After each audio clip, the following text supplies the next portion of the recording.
Estamos à véspera da solenidade de Pentecostes e pensando nisso eu resolvi falar em dois assuntos, um muito polêmico, outro nem tanto. Eu queria falar hoje sobre o que é o Pentecostes e segundo, nós católicos falamos em línguas. Se você já sabe do que é que eu estou falando com essa polêmica, já deixa o teu like logo no começo desse vídeo e fica até o final, isso vai ajudar bastante a espalhar esse vídeo para mais pessoas. Fala pessoal, paz de Cristo, amor de Maria. Meu nome é Bruno, faço parte do Ministério de Pregação da Missão Colo de Mãe e eu queria hoje falar sobre esse assunto, sobre o Pentecostes e sobre a oração em línguas. E gente, por mais que não pareça, esse assunto causa muita confusão na cabeça de muita gente, de muito católico. E eu queria com esse vídeo tentar sanar ao máximo essas dúvidas, essa confusão e tentar ser o mais claro possível. Prometo que nesse vídeo eu vou tentar ser breve, não quero extrapolar muito tempo de vocês. Bem, o vídeo eu quero dividi-lo em três partes principais, tá? A primeira a gente vai falar o que é o Pentecostes, o que é a oração em línguas e o que a igreja ensina pra gente a respeito desta oração e se nós católicos devemos orar em línguas ou não, tá? E a gente vai tentar sanar o máximo dessa confusão na cabeça das pessoas, tá? E nós vamos começar esse vídeo de hoje falando sobre o que é Pentecostes. Bem, a solenidade de Pentecostes, que nós, esse ano de 2020, vamos celebrar agora, no dia 31 de maio, acontece 50 dias depois da Páscoa, depois do domingo de Páscoa, e essa palavra Pentecostes já vem da palavra 50, então Pentecostes porque são 50 dias após a Páscoa, ou 7 semanas, tá? 7 semanas dá 49 dias, então aproximadamente 7 semanas depois da Páscoa. E para que a gente entenda o que é que nós celebramos nessa solenidade de Pentecostes, é preciso que a gente esteja atento ao que diz a palavra de Deus em Atos, capítulo 2, versículo de 1 a 6, que diz o seguinte: chegando o dia de Pentecostes, e aqui um adendo, tá? Os judeus já celebravam o Pentecostes, que era justamente 50 dias depois da Páscoa, que para eles representava o tempo da colheita. Estavam todos reunidos num só lugar. De repente veio do céu um som, como um vento muito forte, e encheu toda a casa na qual estavam assentados. E viram o que pareciam línguas de fogo, que se repartiam e pousaram sobre cada um deles. Todos ficaram cheios do Espírito Santo e começaram a falar noutras línguas, conforme o Espírito os capacitava. Havia, em Jerusalém, judeus tementes a Deus, vindo de todas as nações do mundo. Ouvindo esse som, ajuntou-se uma multidão que ficou perplexa, pois cada um ouvia falar em sua própria língua. E, gente, o que acontece nessa passagem é algo sobrenatural, mas que os discípulos deveriam estar esperando. Por um motivo lógico, Deus disse, é bom que eu vá para o Pai, porque quando eu for eu vou mandar o Paráclito, né? O Senhor prometeu, é uma coisa que a gente precisa entender o seguinte, que os apóstolos receberam a promessa de Jesus de que viria o Espírito Santo. E esta vinda do Espírito Santo, que tomou o espaço onde eles estavam, como na forma de línguas de fogo, que se repartiram e pousaram sobre eles, ou seja, que infundiu sobre eles, houve uma efusão, é justamente onde se completa a Páscoa do Senhor. Inclusive, nós católicos continuamos celebrando a Páscoa, o tempo pascal, até o Pentecostes. E nesta efusão do Espírito Santo, diz o Catecismo da Igreja Católica, no número 731, diz que é nesta efusão do Espírito Santo que a Páscoa do Senhor se completa, com esta promessa de Jesus aos apóstolos. E na Bíblia, basicamente, existem duas principais descrições a respeito deste Pentecostes, tá? Dessa descida do Espírito Santo. Nós temos a descrição lucano, Pentecoste lucano, ou seja, aquele que foi escrito por São Lucas. Para quem não sabe, o livro dos Atos dos Apóstolos foi escrito por São Lucas. Muito sobre a visão de São Pedro, porque Lucas era discípulo de São Pedro, Lucas e Mateus eram discípulos de Pedro. E na visão de Lucas, o Espírito Santo é o Paráclito. Paráclito, do hebraico, quer dizer advogado, né? Ou seja, aquele que nos advoga, aquele que age por nós, que responde por nós. E segundo Lucas,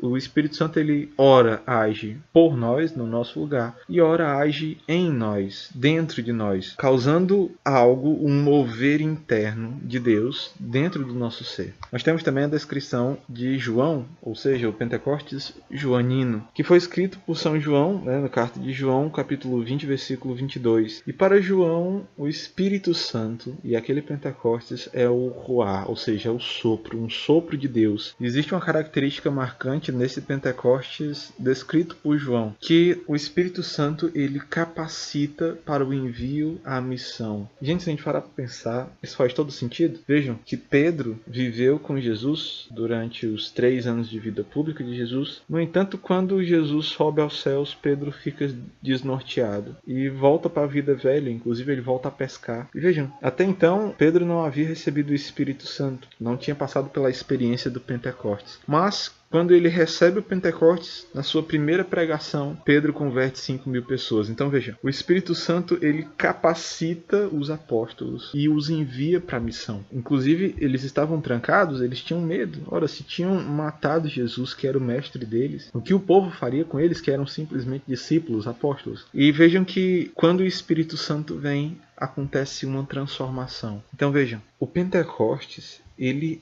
é uma força transformadora de um Deus, Espírito Santo, que vem até nós, que desce até nós, que invade o nosso ser, que infunde o nosso ser, ou seja, nós recebemos uma efusão e a partir de então nós somos uma pessoa diferente. Nós podemos afirmar, inclusive, que o Pentecostes ele é um batismo no Espírito Santo. Gente, principalmente nós da Missão Colo de Mãe, nós costumamos sempre falar e reforçar a respeito do batismo no Espírito Santo. Mas entenda que não é um batismo no sentido de um novo sacramento. Porque, veja, nós católicos cremos em um só batismo, nós professamos um só batismo. Mas o batismo, nesse caso, tem um significado de mergulho. E, de fato, a palavra batismo vem do hebraico e significa mergulho, ou seja, é um mergulhar no Espírito Santo, que nós comumente chamamos de efusão. Eu tenho certeza que muitos de vocês já viveram uma experiência de efusão alguma vez na vida, um momento em que houve um transbordar do Espírito Santo, onde você ficou tão cheio do Espírito Santo que chegou a transbordar. E de que forma acontece esse transbordar do Espírito Santo? Bem, o transbordar do Espírito Santo acontece através dos dons,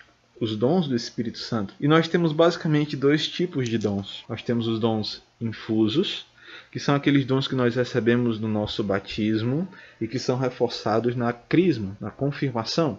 E nós temos também os dons efusos. Os dons efusos nós recebemos para edificar a igreja.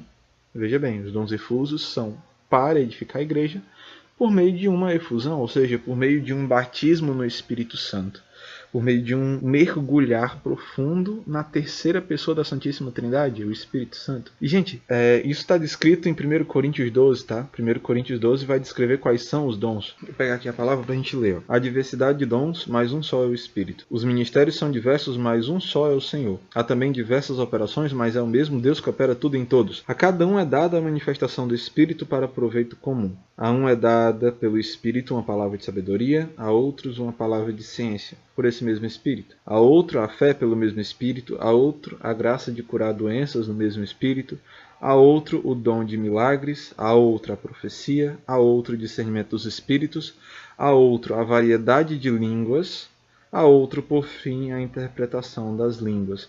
Mas é um mesmo Espírito que distribui todos esses dons, repartindo a cada um como lhe apraz. Então vejam, a palavra de Deus é clara a respeito dos dons, ela deixa bem claro isso pra gente, nos falando que os dons existem, e são esses que eu acabei de falar: dom de cura, dom de profecia, dom de palavra de ciências, palavra de sabedoria, o dom da variedade de línguas e da interpretação das línguas. Então, na palavra de Deus estão claros os dons efusos, ou seja, o que nós chamamos também de dons carismáticos. E o Catecismo da Igreja Católica também fala a respeito destes dons. Tá? O Catecismo, lá no número 2003, inclusive vou abrir aqui para a gente ver, ele fala acerca dos dons carismáticos. Diz o seguinte: a graça é, antes de tudo e principalmente, o dom do Espírito que nos justifica e nos santifica. A graça, porém, compreende igualmente os dons que o Espírito concede, para nos associar à sua obra, para nos tornar capazes de colaborar com a salvação dos outros. Lembra que eu falei que é para edificar a igreja? E com o crescimento do corpo de Cristo, a igreja. São as graças sacramentais, dons próprios dos diferentes sacramentos.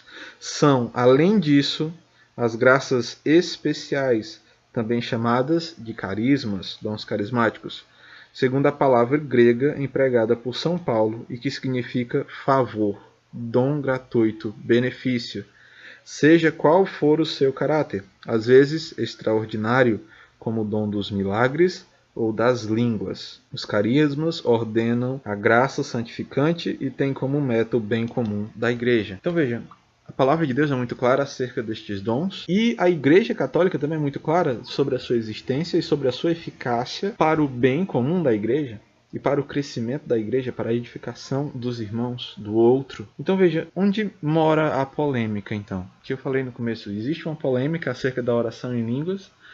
E aonde é que ela mora se tudo está tão claro? E, gente, isso acontece porque muitos católicos são céticos quanto à oração em línguas e quanto aos dons carismáticos. E existe dois grandes grupos aqui. Tá? Primeiro, existe o grupo da Renovação Carismática Católica, que é mais aberta aos dons carismáticos, e existe um grupo mais tradicional e mais conservador na igreja que tem um certo receio quanto a essas manifestações carismáticas. Mas, gente, uma coisa que é importante a gente entender é que antes de tudo, antes de qualquer coisa, todos nós somos católicos. Antes de nos separarmos enquanto carisma, enquanto renovação carismática ou algum grupo mais conservador, enfim, nós somos católicos, fazemos parte do mesmo corpo, do corpo de Cristo, que é a igreja. Mas em mim existiu uma dificuldade tremenda de entender, por causa da minha experiência pessoal. A minha experiência pessoal com Deus me mostrava a eficácia da oração em línguas e da utilização dos dons carismáticos. Então, para mim, era muito difícil entender o porquê dessa confusão, dessa resistência ao dom de línguas. Mas, aos poucos, eu fui entendendo que, além da minha experiência pessoal, existe também a fé comum da igreja. E a fé comum da igreja, ou seja, o depósito de tudo aquilo que nós cremos, é basicamente muito conservadora, no sentido de que ela tem um zelo profundo pelos fiéis e existe um medo e um receio acerca de uma heresia inclusive protestante, que veio de igrejas protestantes, chamada pentecostalismo. Gente, vamos devagar, com calma, para que eu não cause confusão, porque principalmente na minha missão faz parte do nosso carisma levar a experiência de Pentecostes para as pessoas. Mas existe uma heresia no pentecostalismo protestante que diz que Deus age apenas e somente, exclusivamente, por meio das manifestações carismáticas. Ou seja, que Deus só age por meio dos dons carismáticos. E, gente, Deus age, sim, por meio das manifestações carismáticas, dos dons carismáticos, mas não é só através disso que Deus age. Não é exclusivamente através disso. Deus também age em nós através dos sacramentos, através do magistério da igreja, da nossa sagrada tradição. Então vejam, isso se torna heresia, porque Deus não age somente por meio dos dons carismáticos, ele age por meio de outras coisas também, como é o caso dos sacramentos, magistério e assim por diante. E essa heresia do pentecostalismo, ela teve a sua evolução, tá? Ela começou lá pela década de 50, 60, basicamente com as igrejas como a Assembleia de Deus. Primeiro com essa ideia de que Deus age exclusivamente por meio das manifestações carismáticas, mas aí veio uma segunda onda desse pentecostalismo, em que Deus agia agora através de um único dom carismático, que é o dom de cura, dom de milagre, e aí as pessoas começam a já não olhar tanto assim com necessidade da sua conversão e ir para o céu, porque o céu começa a acontecer aqui na terra e basicamente você não vai à igreja porque quer ser mais santo, mas sim porque você quer o seu milagre. E por último, e assim, o que foi a banalização do pentecostalismo, que é a parte da teologia da prosperidade, onde basicamente você tem algo que eles chamam de materialização da fé, que é o dízimo. Com o dízimo você materializa a sua fé e você não precisa de conversão se você apenas crê. Se você crê, será salvo. E para essas igrejas protestantes, como saber se alguém tinha passado pelo batismo no Espírito Santo? E, gente, as igrejas protestantes, elas têm uma única fonte a que recorrer, que é a palavra. Eles, inclusive, nós chamamos de sola escritura, ou seja, eles não têm o tripé que a igreja católica tem. Na igreja católica nós temos as sagradas escrituras, de fato, mas também temos o magistério e a sagrada tradição. Eles, a única fonte é as escrituras. Então eles foram atrás das escrituras, voltaram para a leitura que eu li no começo lá de Atos 2, e a primeira manifestação dos apóstolos após receber o Espírito Santo no Pentecostes foi a oração em línguas. Então eles chegaram à conclusão de que se você fala ou reza em línguas estranhas, ora em línguas estranhas, logo você foi batizado no Espírito Santo. E, gente, isso não é verdade, tá? Isso não é verdade, porque O batismo no Espírito Santo, lembra que eu falei que ele é um motor interno, um sopro de Deus, que provoca uma mudança dentro do nosso coração e uma mudança de vida significativa. Nós nos tornamos mais santos, nós buscamos a santidade. Brota dentro de nós um desejo por Deus incontrolável e insaciável que nós não conseguimos entender e nem conseguimos expressar. Mas é possível sim que uma pessoa comece a orar em línguas sem ter sido batizado no Espírito Santo, sem passar por uma efusão. Assim como é possível também uma pessoa passar por uma efusão sem orar em línguas, tá? Uma coisa não está associada à outra. E quem nos diz isso, quem nos garante é a tradição da igreja, tá? A tradição da igreja católica, ela deixa muito claro isso, que esses dois fatos não estão atrelados, tudo bem? E é por isso que existe tanta resistência com a oração em línguas, principalmente por parte de alguns sacerdotes mais tradicionais e tudo. Mas, gente, nós não podemos esquecer da capacidade que a nossa igreja católica tem de catolicizar as coisas. E o Papa Bento XVI, ele deixa muito claro que nós precisamos evitar os extremos das coisas, tá? Nós não podemos ser plenamente céticos e racionais e nem podemos ser totalmente crédulos. A gente precisa ter uma experiência muito equilibrada quanto a esse assunto. E aí ele fala a respeito justamente da fé comum da igreja e da nossa experiência pessoal com Deus. E Bento XVI diz o seguinte, que ambas são necessárias. A fé comum da igreja é estritamente necessária, extremamente necessária, e a nossa experiência pessoal também, porque a fé comum da igreja, sem uma experiência pessoal com Deus, ela é vazia. E a nossa experiência pessoal sem a doutrina é cega. Então, gente, aqui entra a minha exortação. Cuidado, porque os dons carismáticos... Aqui está um resumo de Wikipédia. Carisma. Os carismas, também chamados dons do Espírito Santo, segundo o compêndio do Catecismo da Igreja Católica, são dons especiais do Espírito, concedidos a alguém para o bem dos homens, para as necessidades do mundo e, em particular, para a edificação da Igreja e... Muito bem, Google, você contribuiu com esta formação. Os dons carismáticos são um auxílio de Deus para a nossa salvação. A Igreja os reconhece, como eu mostrei para vocês no Catecismo. Então, se você tem rejeição aos dons carismáticos, e aqui em especial a oração em línguas, cuidado. Se você tem essa resistência, cuidado com o seu orgulho, porque os dons carismáticos são um auxílio de Deus para a nossa salvação e para a edificação da igreja, para que a gente cresça. Inclusive, Deus deixa isso muito claro em Romanos 8, ele diz que o Espírito vem em auxílio às nossas fraquezas, porque nós não sabemos orar como convém, nem pedir o que convém. Então ele age em nós, ele reza em nós com gemidos inefáveis, ou seja, gemidos inexprimíveis, inexplicáveis. E a gente corre um risco aqui, tá? De querer rejeitar os dons carismáticos, por achar que tem a ver com a heresia do pentecostalismo, e a gente perder a nossa salvação. Então cuidado com o seu orgulho, tá? Porque, gente, uma coisa certa, é possível alcançar a salvação sem os dons carismáticos? Sim, é possível, tá? Muitos santos, inclusive, nunca rezaram em línguas, por exemplo, mas é muito mais difícil, porque nós temos uma ferramenta de Deus, que Deus nos concedeu, que é a oração em línguas, e que nós podemos usar dela, sim, por graça de Deus, é um presente, é um dom gratuito. E a gente abrir mão de usar isso por um orgulho pode levar-nos à condenação. Então, assim, é possível ser salvo? É. Mas é difícil. Não queira brincar com a nossa salvação, com a sua salvação. Se você tem uma ferramenta dada por Deus para se santificar e para santificar os outros, use. Tudo bem? Então, assim, eu espero ter sido claro com esse vídeo. Se você gostou, peço que você deixe um like. Compartilhe com seus amigos, com outras pessoas. Manda no grupo de oração, no grupo de WhatsApp de vocês.